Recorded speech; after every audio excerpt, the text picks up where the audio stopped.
জীবন আপনাকে অনেক কিছু দিবে, আবার কেড়ে নেবে। আল্লাহ এভাবেই পৃথিবীটাকে সাজিয়েছে। ইয়াউমুন লাকা ওয়া ইয়াউমুন আলাইকা, একদিন আপনার ভালো যাবে, আরেকদিন খারাপ যাবে।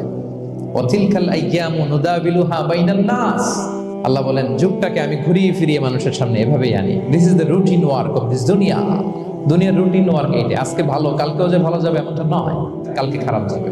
আজকে তার খারাপ যাচ্ছে, পরশুদিন আবার তার ভালো দিন যাবে, ঠিক কিনা বলেন?